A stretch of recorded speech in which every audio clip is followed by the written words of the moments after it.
Well, aloha kakahiaka, everyone. Good morning. Good morning from Hawaii. You are on the Aloha Friday Hawaii Real Estate Show. Welcome, welcome, welcome. We got as usual, we got a bunch of things planned out for you tonight. We're going to do a couple of little bit different things. So we're going to go over. There's so much going on Maui. We're going to have some Maui news. And by the way, if you're watching this after the fact, if it's not Friday the 29th for you, there's going to probably be chapters on the bottom. You can kind of click through right to the section because we've got a lot to cover. So we got some news, but I've got a whole page for Maui news. And of course, we're going to do our market update, see what's kind of going on. Your questions are the most important things. So we'll be covering those. And then we're going to go over some great properties, diamonds, and deals. And we're going to close with some motivational thoughts. What makes the show great, of course, is you. So let's move on. Let's warm up with our friends over here who are back with us.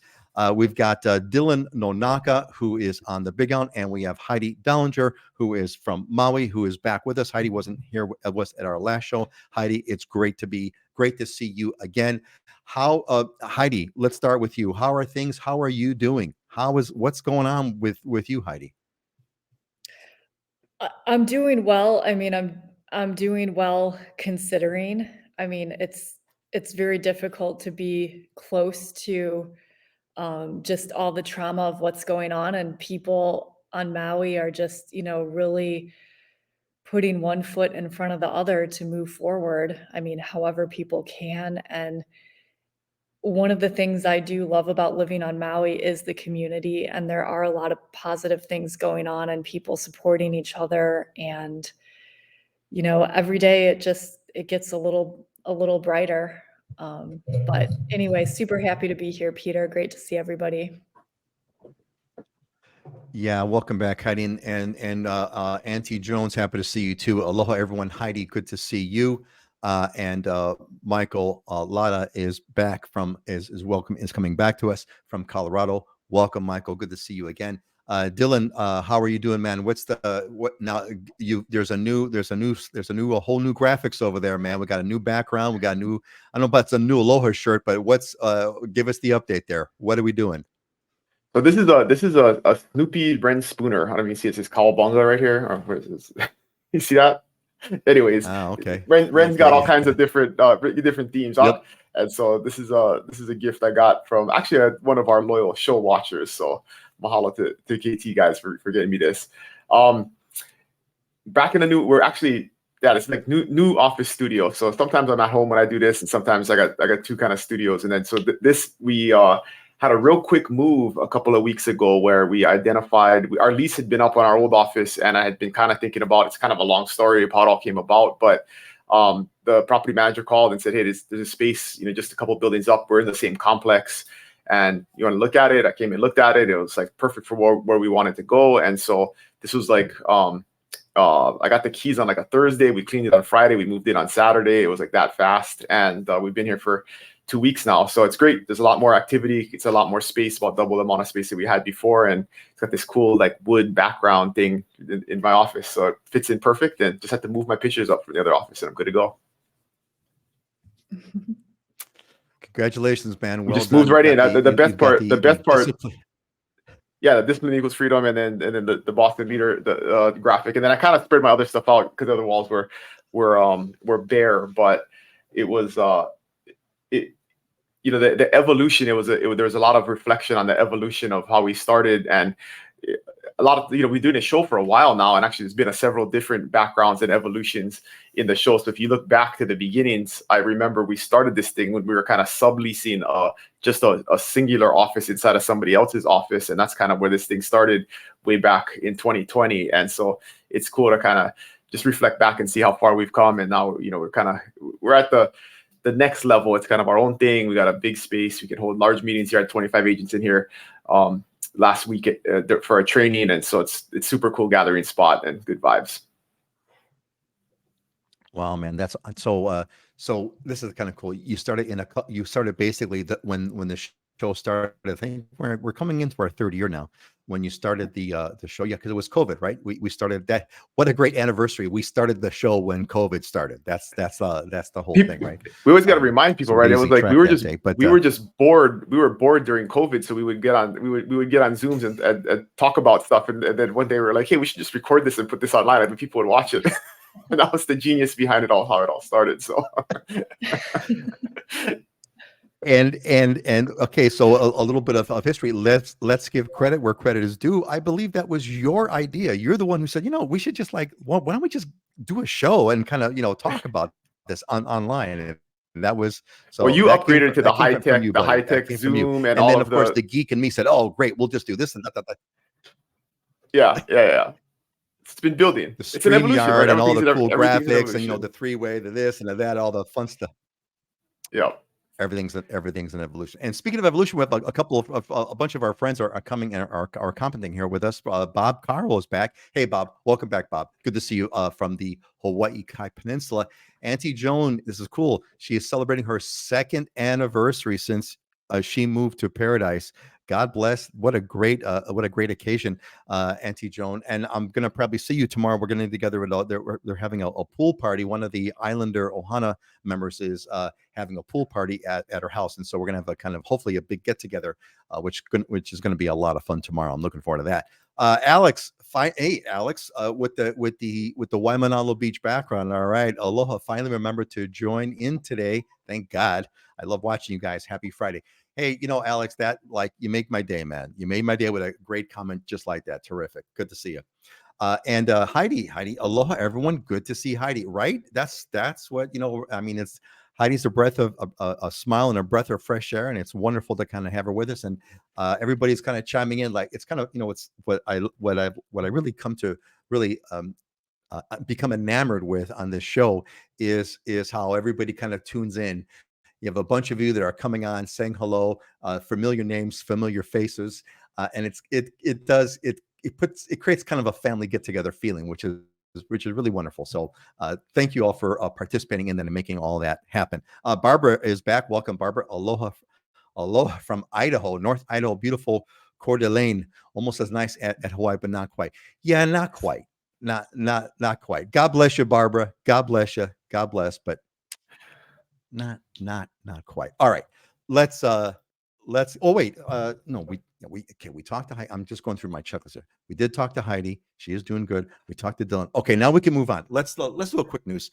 Lots going on, and Heidi, I'm glad that you're the Maui thing has been, the Maui thing has just dominated, I think, everyone's mind, and it's really dominating everything, as it should. And so I think I've dedicated kind of a news section just to Maui stuff. So we'll see how it goes. Want to get your feedback on it too, Heidi. All right, gang, let's get on with the news here. So, well, first of all, the quick Hawaii news.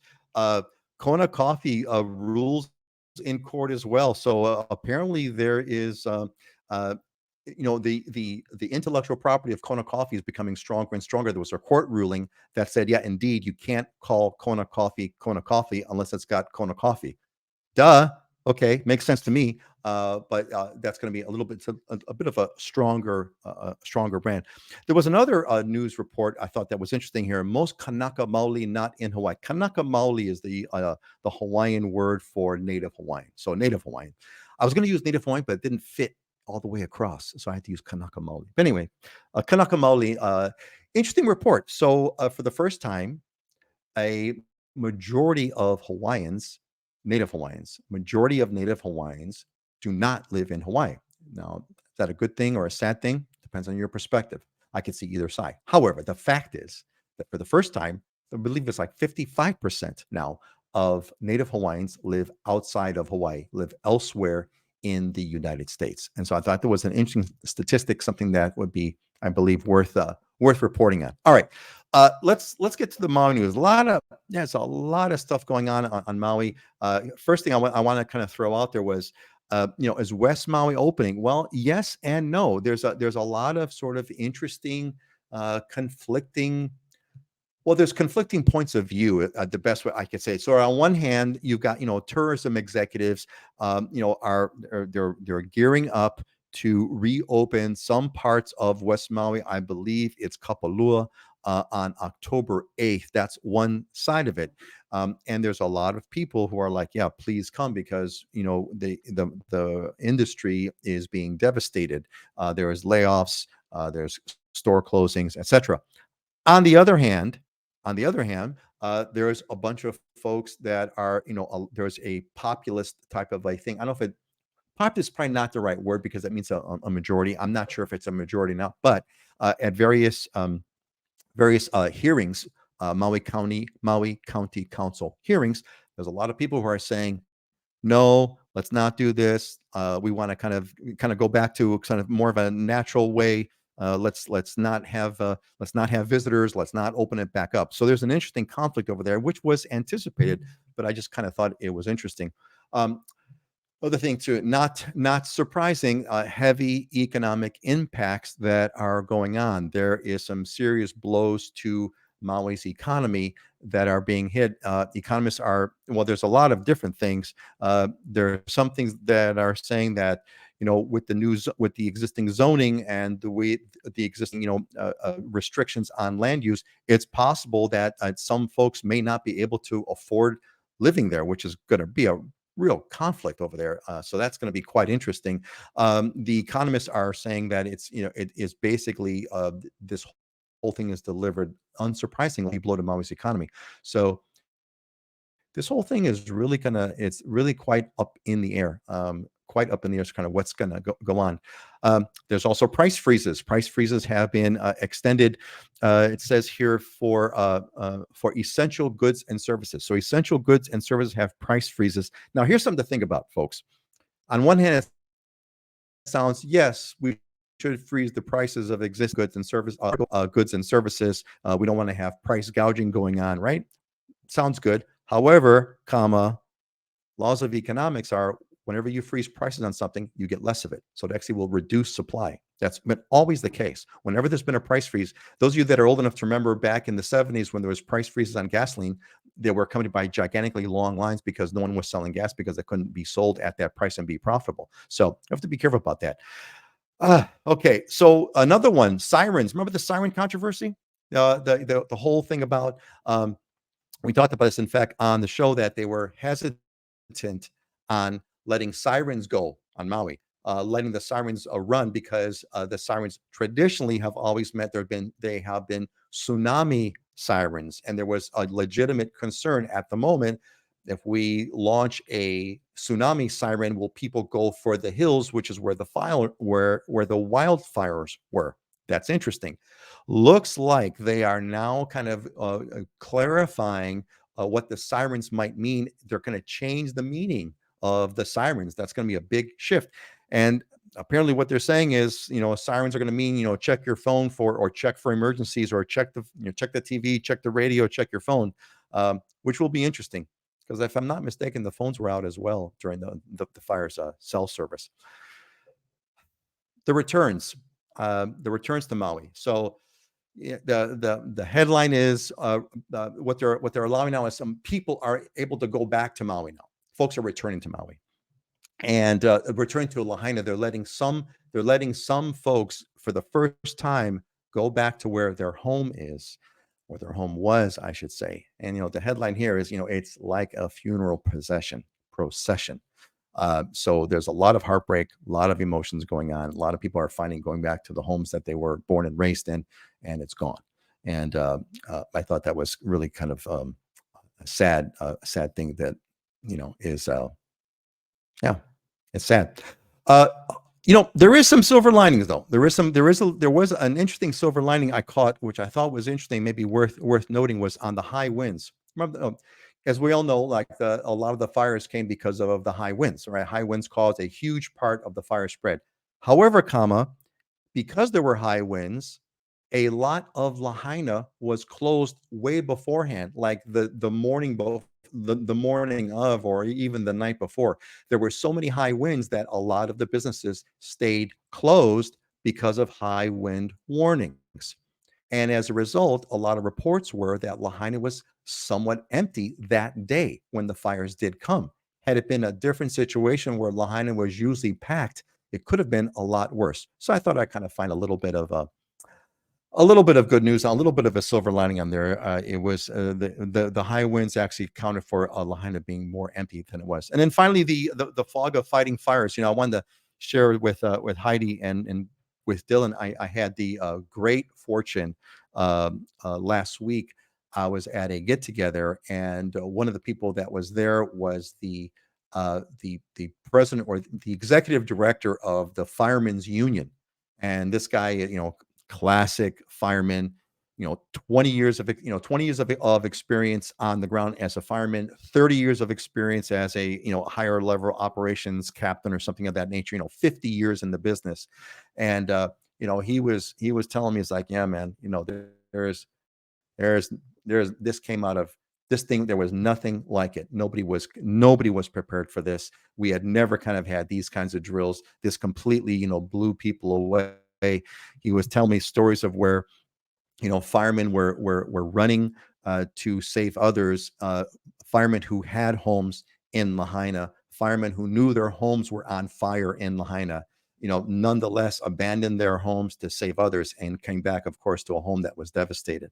That was pretty remarkable. And another part I caught, which was really something else, was he had mentioned that one full engine of a fire truck was melted, completely obliterated by the fire. And these guys, barely escaped to save their lives. So I thought it was a really remarkable part. Dylan, I think you mentioned this earlier. In the fog of war, you really don't know what's going on.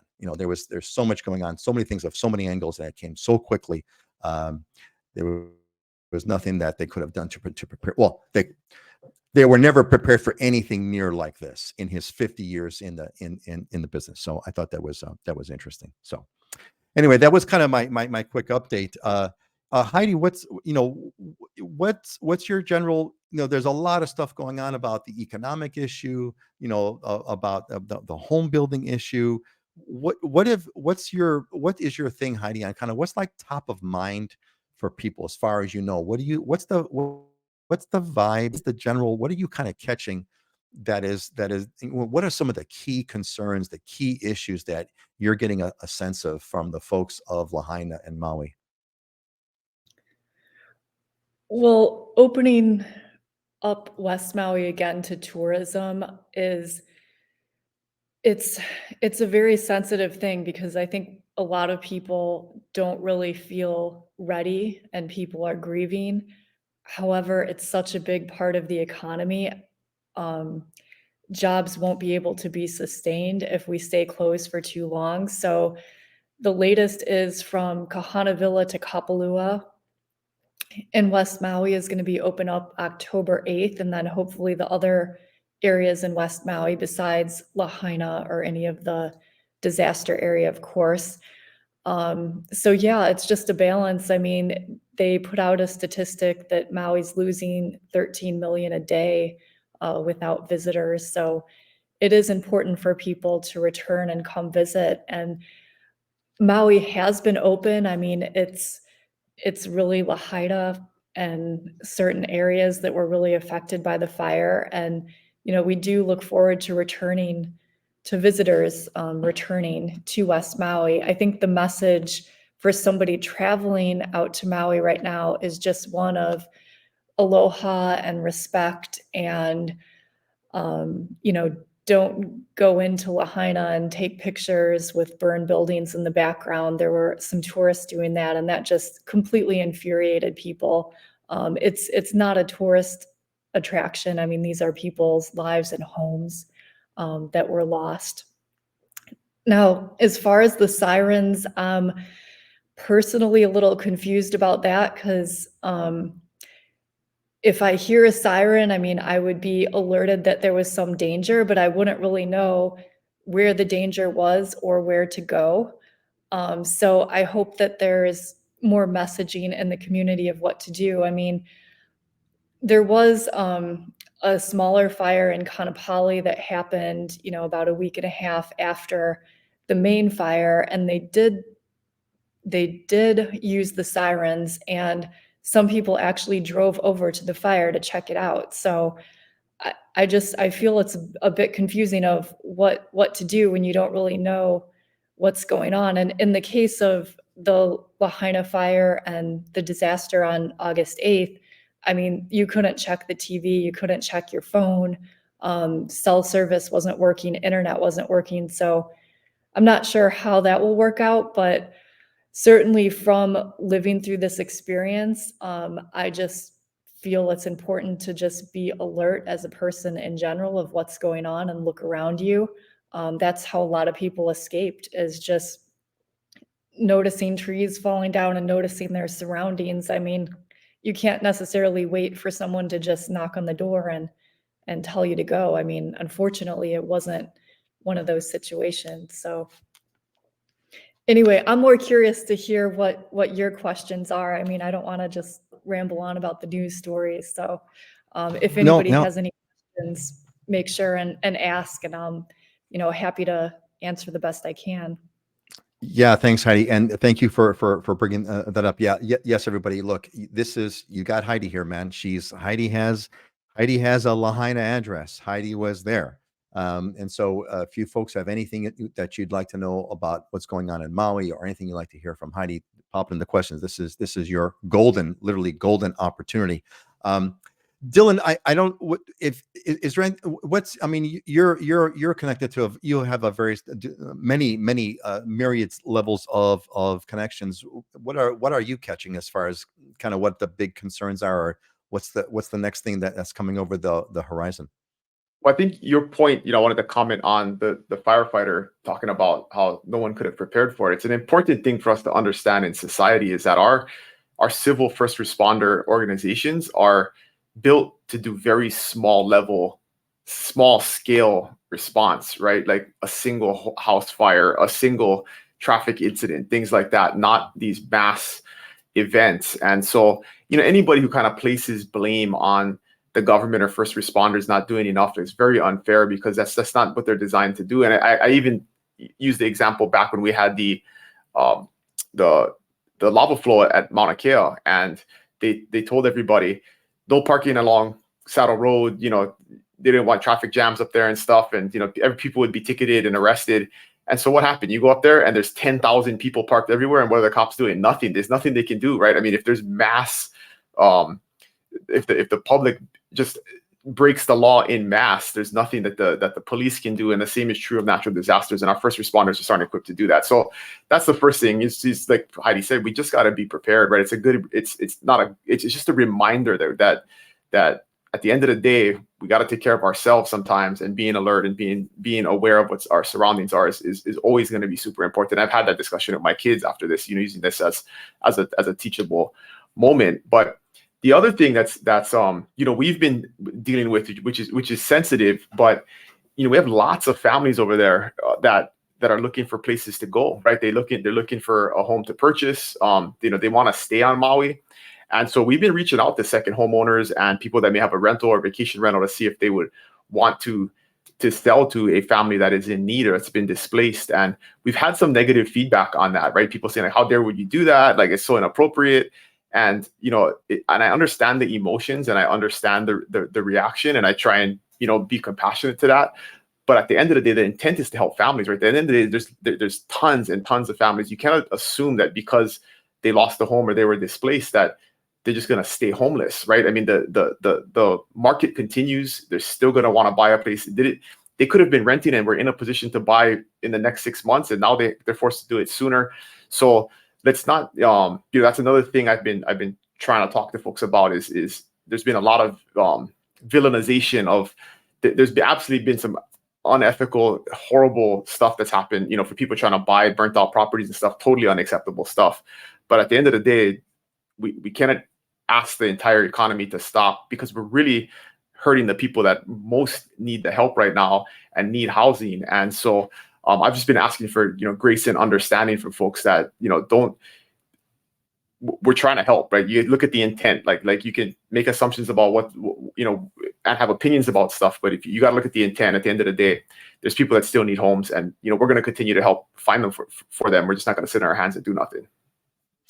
Yeah, I'm curious about that. Maybe we kind of shift over. I'm curious. There is going to be the home finding. Life has to go on. It's such a difficult conflict, right? Because on one hand, we do need to go forward, and on the other hand, we're still grieving, right? And those are two really difficult things. And let's put aside the stupid extreme things, Heidi, as you mentioned. Showing up to make it make the Lahaina wreckage a selfie moment. Let's just put that aside for a moment. Everyone recognizes, everyone but the people who are doing it, recognize how terribly insensitive that is. We even put that aside. On one hand, life has to go on. On the other hand, we're grieving and we're not ready. And so that's a difficult thing. Maybe we could talk about the market update real quick. But I want to say hi to Judy, who has joined us. Welcome back, Judy. Good to see you. And Joan said found this show in May of 2021. Well, Joan, Auntie Joan, we're glad you found it and glad that you're here. Maybe we can kind of shift if you folks have any kind of market updates. I know, Heidi, is there anything? I know that you've not been you've been wholly enjoying some time off. Is there anything that you want to share about Maui's market? I'm really curious about when. I know what you're hearing about that, Heidi, about, on the market side. Is like, do you have any sense of what Maui? Well, do you have any sense of anything that you want to report on as far as today's Maui's market? But I'm really wondering, when is that hammer going to fall? When those 2,000 plus homes that are off the market, when that effect is going to be felt in Maui's real estate market? Any sense, Heidi? Anything you want to report on as far as that goes? Yeah, well, the current real estate market on Maui, I mean, is continuing along at a pretty similar level to how it was going earlier in the year, amazingly. I mean, I looked at the number of sales in the last 30 days for condos and homes on Maui, and they're fairly consistent with what's been happening all year. I mean, prices are pretty stable. The reason people tend to sell properties is because of change in their lives. This disaster in Lahaina, I mean, certainly has brought about a lot of change. So we might see some inventory coming to the market that we may not have seen, just because people are moving around.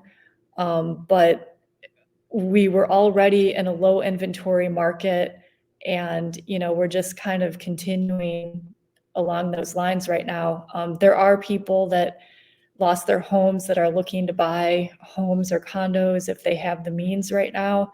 A really big concern in our community is for people that lost homes, they're saying it's going to be about 2.5 years before they could even think about rebuilding. And there's all kinds of relief available for a shorter term, but I mean, what kind of relief do you get for 2.5 years? And then once you start building, it could take another year. So it's just a really long road. Nothing in the burned area or disaster area is something that's that we're listing and selling right now. So it's the surrounding areas that I'm talking about when I'm talking about the market. I'm thinking that that's on one hand it's interesting, and I could see it how you're saying that things are somewhat unchanged market wise. The numbers are still pretty much what they are, and things are kind of moving the way they've been moving.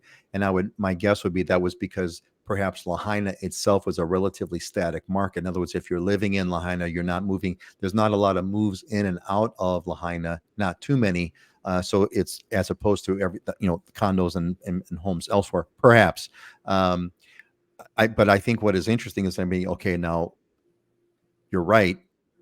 Nothing's going to happen within. I would be shocked if anything significant happened within 2 years. That would be shocking. I think it's more like a 5-year term, and frankly, more like a 10-year term before it kind of really comes back to normal, like where you didn't even know that anything happened, kind of thing. So it's a very long term. Where are these people? Folks are now staying at the hotels. My understanding, a lot of the folks are staying at hotels.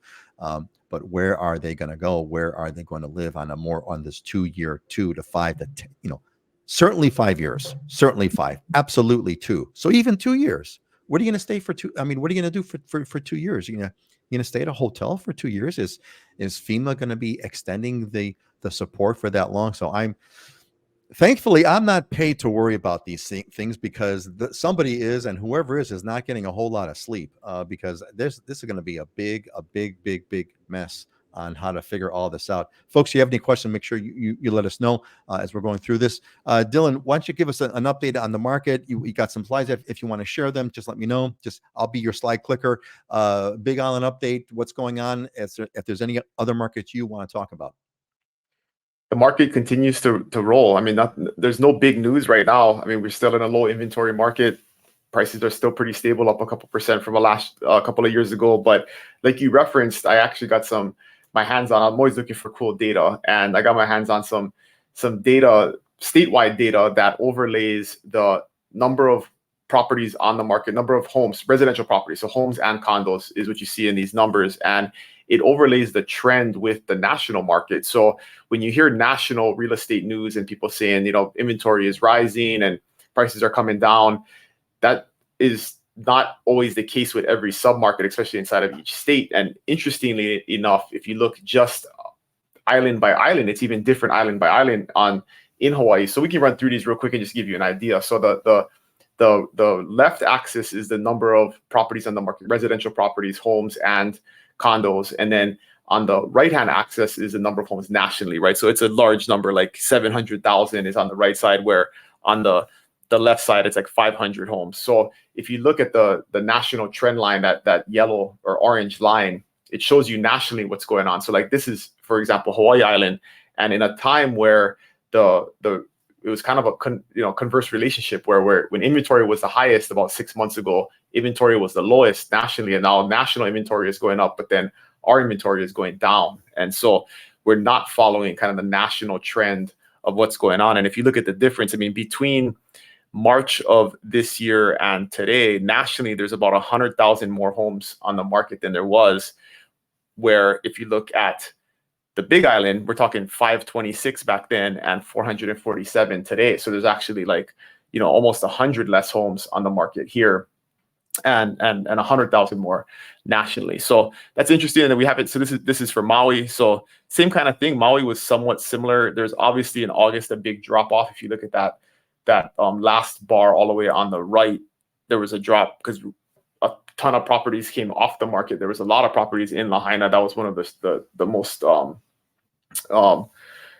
active markets on the island, in terms of transactions. And so when you remove that, there's going to be a drop.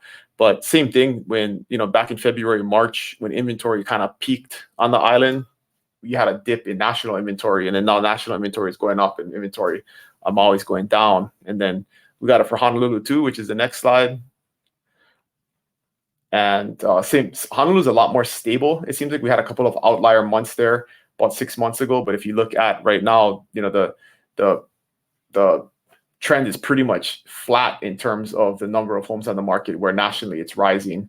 And then Kauai is on here too, which is there's not a ton of activity on Kauai if you look at how many properties sell every month. But Kauai, interestingly enough, the trend line is somewhat similar, right? I mean, that when inventory went up is when inventory was highest nationally, and then it came back down, and then now nationally inventory is going up, and the inventory on Kauai is also following it up. So just an interesting kind of deeper analysis of what's going on island by island inventory wise, and really Kauai is the only sub market kind of following the national trend right now. Excellent. Yeah, that's interesting stuff there, man. It's going to be it is really going to be interesting to kind of see how this market is going to, where it's going to go, and kind of what's going to end up happening and where it's going to lead us. It is, I think we're still, regards, and my gut is telling me on the Maui side, we're still in this sort of state of shock, right? We're in the state of shock where things aren't really moving yet. We haven't, we don't really kind of know what we're doing. We're just grateful to be alive. We're just grateful to have survived it, whatever. And, we haven't had the chance to kind of start to really kind of sort of piece our lives together and figure, okay, where do we go from here? Heidi, I'm really interested to kind of see where that's going to go. What is going to go on with those folks who have been displaced? How are they going to carry on for the next 2 years of their lives, the next 2 to 5 years of their lives, most likely 5 years? Heidi, I think you mentioned this, or you mentioned this for sure, Heidi, about even with when there was that article about the zoning changes. When they rebuild Lahaina, they're not going to keep those old narrow streets that Lahaina used to have. There's going to be wide streets. There's going to be presumably underground utilities. There's all these setbacks from the ocean. All the property lines that used to be are not going to be the same property lines that we have for today. How is that all going to work? Who's going to have all those big questions, man? That is some big things. Heidi, I don't know if there's anything you want to kind of share about that, but on how is that? how is that going to work out, right? How is that going to fly together when with the new zoning laws, right? The currently existing zoning laws, which are new to the homes that were there forever. Do you have any sense of that, Heidi? Um, I don't know. I mean, hopefully that they're able to form a process that can listen to all the stakeholders and make some kind of plan for moving forward. Like, are they putting the utilities underground? There's entire communities that were on cesspool. Are those going to be upgraded now? I mean, still a lot of questions there as far as that. And then affordable housing was already an issue in this area, and a lot of the areas that burned were our affordable housing on the west side, some of these older structures, well, and mostly single family homes. Well, when you build a new construction home on a lot, it's automatically going to be worth more than an old 70-year-old single wall construction wood building. So the affordability is a big issue. And I mean, one thing they could do is change the zoning to allow more density. I mean, there's different changes that could be discussed. I don't have a sense of what's actually going to happen, but if they're really dedicated to putting more affordable housing in this area, I mean, they might need to look at multifamily, or, I mean, there's this concept of a group home, like a Kauai, where adults are living together. I mean, perhaps there's different things that could be done to create more affordable housing, which our area needs. Yeah, man, there's a myriad of issues that have to be resolved. Anyway, let's kind of move on here. Crystal, hey, well, Crystal James, I believe the first time I'm seeing you give your aloha to us, and I'm glad that you're here. Thanks for joining us. It's great to have you here. Let's kind of shift it around just a little bit, kind of do some different things. I got a question here that was submitted. Let's pop it on the screen. This is a Big Island question, actually. A Kona. Interesting. This was not planned, but the Kona story, the Kona coffee story, and the Kona coffee tour story is kind of interesting. So this is from Cynthia. Cynthia at Vancouver says, "Hey, Kona coffee tours. What are the best ones to go on, and do any of them have tours in February? If so, what should you expect since it is not harvest season?" Dylan, you come from a family of Kona coffee people. What advice would you give to Cynthia from Vancouver on what she should do regarding a Kona coffee tour? The first thing I wanted to comment on was your opening news story about the Kona coffee, marketing Right. lawsuit. And of course, I always try and look at both perspectives, right? And the face of it, it makes total sense that you would want some exclusive branding, some protection of the Kona coffee name, right? Makes right. Total sense. There's a big segment of farmers in Kona that actually don't support that. And the reason is we don't know what the actual market for Kona coffee is if it had to be sold exclusively as Kona coffee, right? So if you've ever bought pure Kona coffee, it costs like $50 a pound, right? And if you consolidated all of the Kona coffee that's produced and only could sell it for $50 a pound, the market could crash, right? The market for $50 a pound coffee is not super strong, right? I mean, it's a very high-end market. And so right now, because they're blending it and using the name and, there's all kinds of opinions about that, but the economics behind it can get complicated when, right now, say 90% of Kona coffee is going into 10% blends, right? And getting sold at a lower cost. And people are buying it at $50 a pound, but they're cutting it in order to make it marketable and sell it. If you took all that coffee back and you say, we're going to sell it all at $50 a pound, there could only be 10% of it that, demand-wise in the market, which could crash the Kona coffee market and be very bad for the coffee economy as a whole. So when you look a little bit deeper at it, it's sometimes you cut off your nose to spite your face, right? And we like to do that a lot of times in life as humans. So it'll be interesting to see how that plays out. But there are people that are very concerned that if you can't sell to blenders, it could be bad for the economy, the coffee farmers. So. Hey man, if there's one thing that I've kind of learned as an amateur armchair economist, it's more like a hobby of mine. Unlike my daughter, who has a PhD in economics, I know that there's always trade-offs. There's always trade-offs. It's never, you never kind of can get exactly what there's always going to be a trade-off, and there's always consequences. More times than not, they're unforeseen consequences, right? So I can definitely see that. Yeah, so it remains to be seen. Maybe they have to come up with, like we have like olive oil labelings, right? There's extra virgin olive oil. There's extra virgin first press olive oil. There's extra virgin first press cold press olive oil, and then there's just like olive oil, right? And whatever, right? And so maybe that they need to kind of think that through some more and use that name. Kona Coffee is really a strong brand, and maybe it be blended Kona coffee, or something Kona coffee, right? If it's blended Kona coffee, that means it's blended. But if it's pure, whatever, who knows? I'm not paid to worry about this, so that's not my problem. I'm gonna let the industry kind of work. So anyway, what about Cynthia with her? Yes. Yeah. So what about Cynthia and her Kona coffee tour? What would you tell Cynthia? Looks like she's coming out in February. What should someone do if they want to do a Kona coffee tour in February? What's your advice? Definitely support the tours that are out there. They happen all year round. You don't necessarily have to have harvest season is very short, right? So to actually catch that and a lot of times that's a hard time to visit because there's actually a lot of work going on, right? What sustains a lot of these farms is the agritourism nowadays, where you do come and you do the tours in the off season when they're not actually harvesting. And so there's several. I mean, Kona Joe's is one of the most famous ones. There's Heavenly Hawaiian Coffee. There's a bunch of them. You can go on Yelp and see all what they offer. But what you're gonna get to see outside of the processing or the picking of it is like the rest of the processing. Most of these places will show you the hoshidana where they dry the coffee and the roasting process and the bagging process. And they'll have a gift shop that'll sell you stuff. And that's again how they're value adding and making additional income for the farm. Because for the most part, coffee farming is not super profitable, especially with the cost of fertilizer nowadays and pesticides and labor. And that's a major issue for most farmers in general. And COVID really hurt that when you couldn't get folks traveling from South America to come and pick coffee.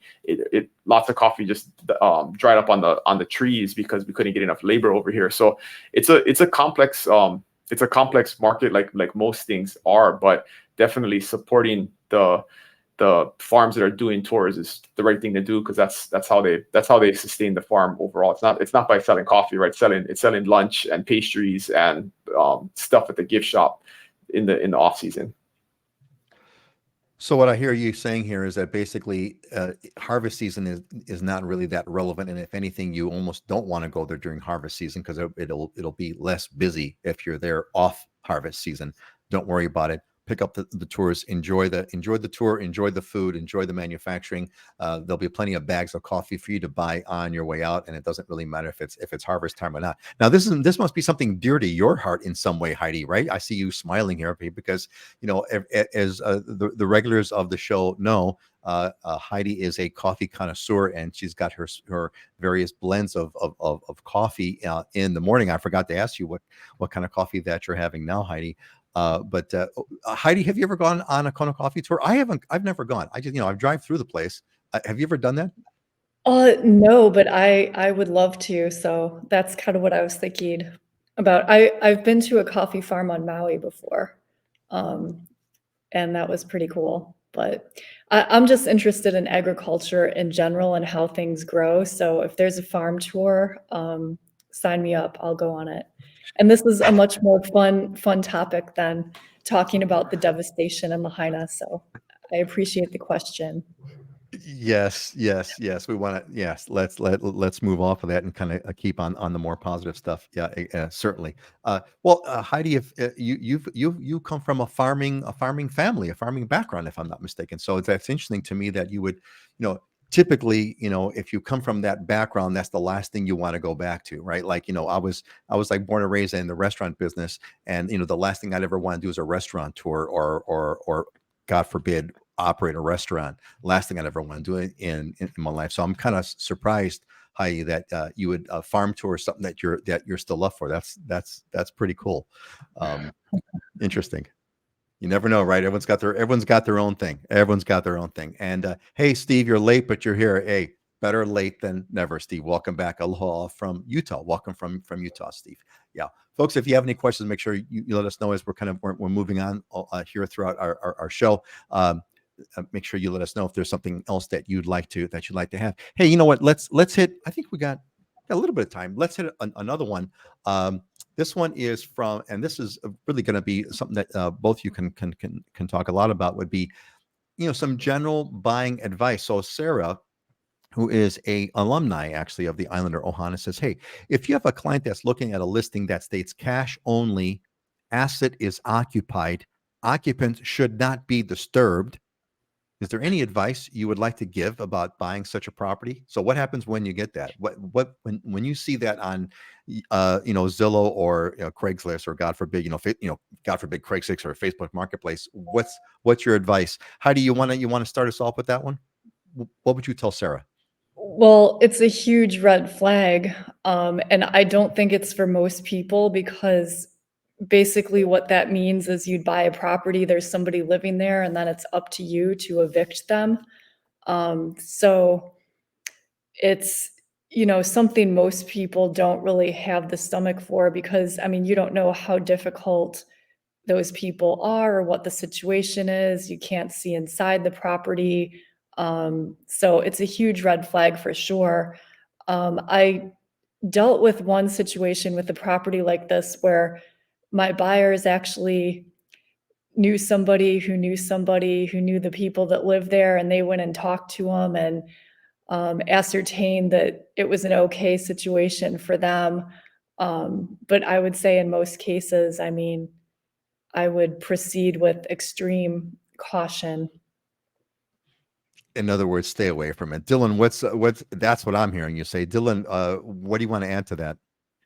Yeah, the thing that draws people to these types of properties is the price, and the risk is built into the price, right? The reason it's priced the way it is because you're going to take on a large risk of everything Heidi said. The one piece of advice I would have here is make sure you're working with a real estate agent that actually knows the market and has a long tie to the community, because I can tell you 90% of the time we know the person that's living in the house, and maybe we can have that discussion and get you in and figure out if it's a risk that you want to take. If you're kind of like have to take it at face value and have no access and you have no idea who it is, it can be a larger risk, right? So sometimes just who you know is more important than what you know. So take that into consideration. That is a really, I mean, that's a, I we think have a listing. We have a listing right now with a squatter in it, right? Like, and so like, and we know exactly who it is, right? So. Well, I mean that's the part that, like, okay, yes, it's clearly, the first piece of advice, which is, make sure you're working with a realtor with experience. Of course, that almost goes without saying. Yes, you want to be doing that. But I think the fun part, that my aha moment was like when you said, yeah, there's a good chance that we know who's there. It's like, I mean, that's the part that it's like, yeah, because this is Hawaii, right? Everybody knows everybody, especially on the Big Island. Well, this is, if we're talking about the Big Island, well, actually, really everywhere, everybody knows everybody, and so yeah, there's a good chance that we know who's in that unit. That kind of really makes a big difference. So yeah, so overall, Sarah, you can do some other unofficial background checks too, right? Like I can ask my friends in the police department, like, hey, what kind of calls do you get in this house? Are they dangerous? Is there drugs going on there? I mean, you can kind of do a little bit of unofficial FBI check-in on what's going on and get some good information, which will give you some additional insight as to how big of a risk you're taking. See, now here's what's funny, then. Now you just kind of threw that out, right? You just kind of threw this out. You said, yeah, but think about what you actually just said. You said, oh, talk to my buddies in the police department, right? That implies you've got friends that are in the police department that are going to give you the time of day, that are going to answer your question. Whereas if you just walk up to the police station and say, hi, I'm Sarah, I'm not going to tell you anything. You're not going to get anything out of it. And I think that's the thing that, so many things that we take for, I mean, you just kind of said it, natural conversation, just, yeah. But think of what that really, really means, right? It's all about, and this is what Hawaii is really all about, right? It's all about, it's all about the context. It's all about who you know in Hawaii. And, this is the case anywhere, folks. It's, as you know, right? It's not who you know. It's not what you know, it's who you know, right? In Hawaii, I think it magnifies because it's a much tighter community, much closer. Everybody knows everybody. And so that's where trust is established, or trust is not given. If you don't know someone, you're not going to trust them. That's the natural thing in Hawaii. But if you know someone, hey, they're your friend. like Dylan, he's got buddies in the police department who will tell him everything, and you got the whole background, that'll say, yeah, oh yeah, Dylan, those guys are fine. Just make sure when you go visit them, bring a plate of manapua, or bring some malasadas, and you'll be good. They love malasadas, whatever. Just kidding. Okay, all right, great. Hey, why don't we do this? How about let's kind of move on, folks. If you have any questions, make sure you let us know. Why don't we let's move on to our normal place over here. I don't know if we got our diamonds and deals. We're going to talk about some highlights on properties that we like, that we want to show off over here. And let me see what we've got here. Heidi, is this? Oh, great. Heidi, you want to share your property? Thanks for bringing something. It's beautiful. Yeah, sure. This is a new listing in Kahana Ridge, it's part of Lahaina, but it's north of where the fires are. It's a really nice community. You can see the ocean from the lanai in the distance there. It's a 4-bedroom, 3.5-bath home for 1975, and nicely remodeled, move-in ready. Just a great neighborhood home. And that looks, I'm always stunned by, the simple things in Hawaii homes are like absolutely stunning. Like this house here has got a big lanai, huge lanai, and there's furniture on it, but you got this amazing view, mountain view, ocean view. It's a simple thing, but in Hawaii, it's like next level, which is what makes it so cool. Yeah, thanks, Heidi, for sharing that one. Let's see here, Dylan. What are we looking at over here? Yes, I just wanted to bring, we saw all these fancy, beautiful properties a lot of times, and I just wanted to bring a deal on this one. This is just an old I believe it was built in 1960, and it's pretty much original, but this is up in Kealakekua, local neighborhood, great elevation, but you got almost a 3/4 of an acre, and it's just an old home, but 650, so if you're looking at doing some renovations and you're handy and you want to have a little bit of space and be in more of a residential type of area, just an awesome option. These don't come up very often. This was an old family home. I believe it was owned by one owner until now. And so I just wanted to bring it up as an opportunity that, this is kind of what you're looking at nowadays for something that's going to need some TLC and some love going forward. That 600 kind of price range is where we're at. But you spend $100,000 and you renovate it, and it's probably worth 800 at that point, right? So I mean, you can get in for pretty competitively, and for the Big Island, it's pretty affordable. So, and what's the general desirability of that area where this home is located? Well, I'm 100% biased. I'll disclose that first. I mean, this is like literally 3 minutes from my house, so I believe it's the best place in the island to live. So. All right, there you go. According to Dylan, best place on now. It's in his neighborhood. And mainly just because, I mean, if you want smaller town feel, you want that country living, elevation is perfect. This is at like 1,200 feet, so you're never gonna need air conditioning. It never gets too hot. It never gets too cold.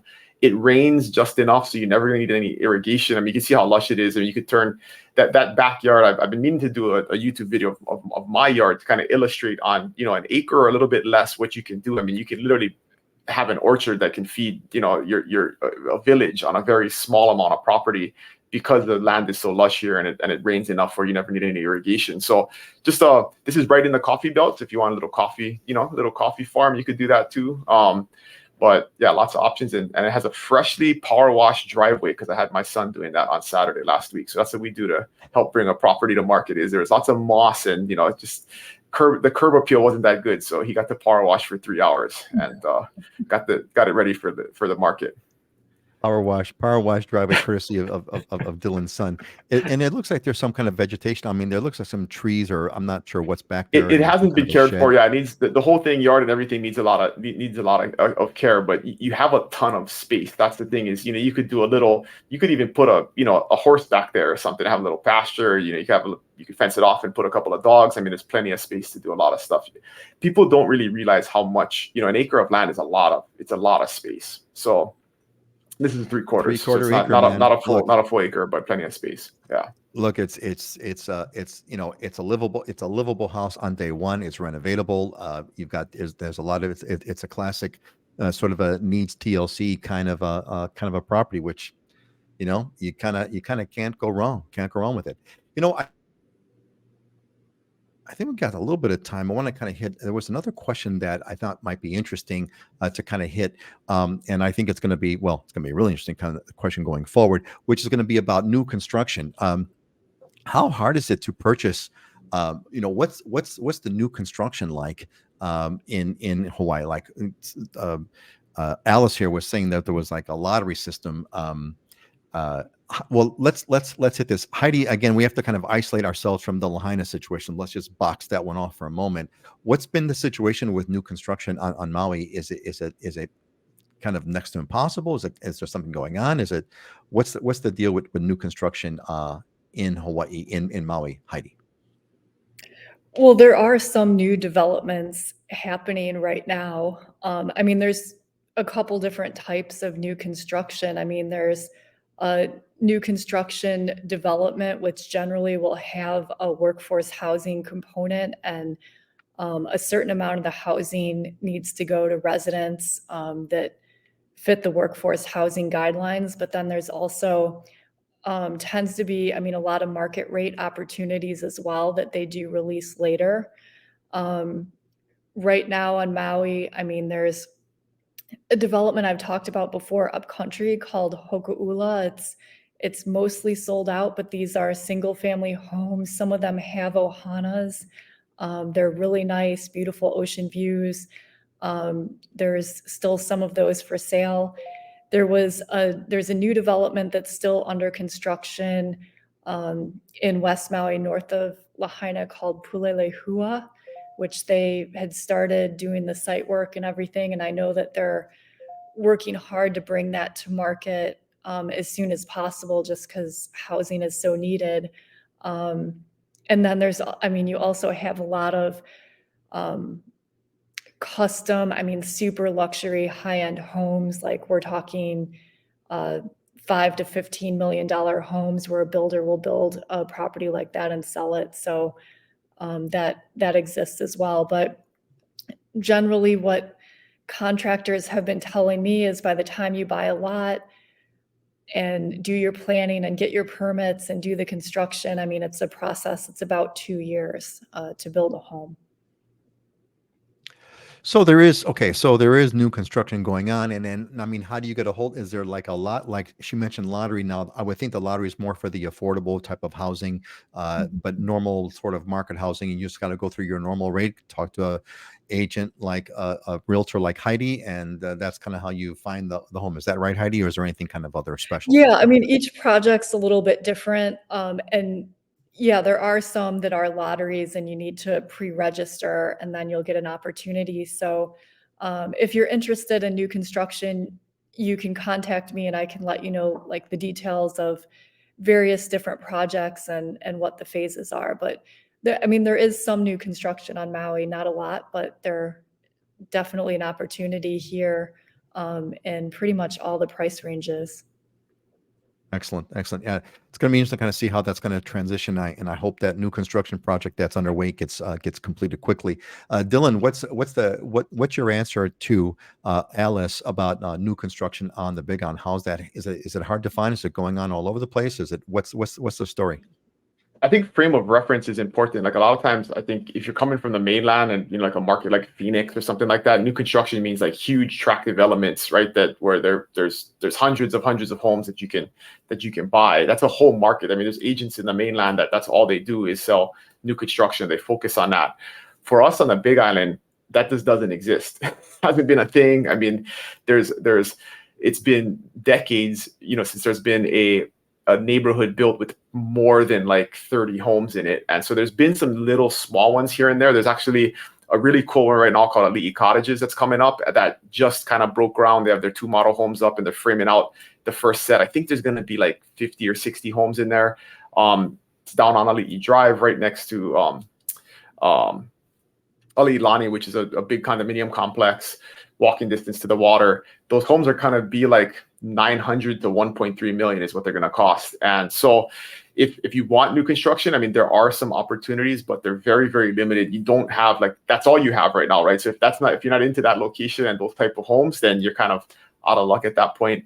The rest of the new construction is all onesie twosies, right? Somebody buying a lot, building a home on it and selling it. I mean, there is very few large developments outside of the resorts, which are like the $5+ million, $10 million home type developments, which, you know, aren't for normal people. So yeah, very, very limited new construction here. So I'm hearing you both say basically there's the traditional thing that we expect on the mainland, where like an entire region and there's hundreds of homes and you could kind of pick the model that you want. Did you want the model A, B, or C? You know, with this, and you know, pick the lot. That's not happening for the most part. It's just a onesie twosie. There's a new home here. There's a new home there. So new construction in that sense, but a new development area. Yeah, I bet that hasn't happened since like the 70s. And just like Heidi said, like this development that I'm referring to, that's been there. And I think we started, you know, talking to them because we help. I mean, it's not our listing, but we help them market. We do a lot of social media and stuff to help get the word out about their projects. So they like working with us to help them expose their developments. I think we started talking to them like maybe a year, 18 months ago, and they're just starting to kind of frame houses, and they're still like 6 months out plus from delivery, right? So it's even for a professional developer, like this is what they do. It's like a 2-year process, right? So if you're just a regular person that has to figure everything out in the permitting process and find contractors and do the whole thing, like it's a difficult process, and that's why a lot of people don't build, and it just becomes too cost prohibitive and too time cost prohibitive too. Too much. And Heidi said, there's your 2-year thing. All right, gang, let's move on. We're coming to a close over here. So listen, hey, I got some cool news. So at our next show on the 27th, I'm not going to be here, but Dylan is going to be our host. The 13th, right? The 13th, right? Not the 27th. Oh, Jesus, that's right. Let me fix that. I gotta fix that so no one can. Yeah, thank you, Dylan. Thank you for the correction there. There we go. Well, see, I'm paying attention. I got it in my calendar, so it's a big editing while you wait. There you go. So Dylan's gonna host. Thank you. So Dylan is gonna be our next show on the 13th. Dylan is going to be the host, which is totally awesome. Thank you, Dylan, for doing that for us. I'm not going to be available to do that show, so please look forward to having Dylan hosting our show next week. All right, why don't we do this? It's time for those closing thoughts. Heidi, fill us in here. I'm dying to. I'm looking forward to hearing what your closing thought is today. When something bad happens, you have 3 choices. You can either let it define you, let it destroy you, or you can let it strengthen you. And this is a quote by Dr. Seuss, a very wise author. Just kind of in the context of a disaster or just something really unexpected happening in your life or to your family. It's kind of regaining that control and empowerment of being able to make a decision on how you react to it and move forward. And sometimes things that seem terrible can turn out to be the things that really make you stronger and help you move forward in life. So it's meant to be as an inspiration. You know, Heidi, this is almost like this should almost be posted as a road sign, to all, because I think this really kind of says it, and that's really, really true. It is, you have no control over things that happen. You don't have control over what happens. What you do have control over is how you will react to what happens, how you will contextualize what happens, what you will interpret of what is happening, and that's what you have complete control over. And so this is very well stated, and something that we should all take to heart. And I would love to see a big Dr. Seuss poster, maybe have a Dr. Seuss character doing that. That'd be kind of a great thing for everybody. Auntie Joan says, each day is a succulent new beginning. Be still and let the beauty come. Joan, you've got it down, man. Auntie Joan's got all these great one-liners that she brings to the show, which I really appreciate. Hey, if any of you have any inspirational thoughts, pop them in the comments. I'd love to share some. Thank you, Heidi. That is a great one for us to consider. Dylan, I want to know what this means. Go for it. Yeah, I didn't want to write it all out because it's kind of long, so I have to tell you the story. But it's a concept of the elephant and the snake. And so I heard this on a mastermind call this morning. Early this morning, I got up at 4 a.m. for this call with the East Coast group, and I just thought this was a great reminder of our mindset and our limiting beliefs, right? So when you have a baby elephant, the trainer ties a rope around its neck and then pounds a stake in the ground to keep the elephant from running away, right? And because that elephant, when it's a baby, cannot pull the stake out and run away, as it grows and it gets more powerful, now you have a full-grown elephant, thousands of pounds, and the trainer can still tie a rope around its neck and pound a stake in the ground, and the elephant thinks that it can't get away because it couldn't when it was a baby, right? It's been trained to be restricted by that rope and that stake, when that rope and that stake in no way can hold the elephant back now that it's this large, powerful animal. And so just think about in your life, are there things that was a limiting factor maybe 10, 20, 30 years ago that you're still allowing to mentally hold you back because they don't really exist, right? If you examine it and you actually employ the power and capability that you have today. Man, that's a deep one. That's actually a really deep one, because if you take that, and I totally agree with the idea behind it, but if you think that one through just for a moment, then the mind blower is this. Here's the mind blown moment, everybody. Okay, here's the mind blown moment.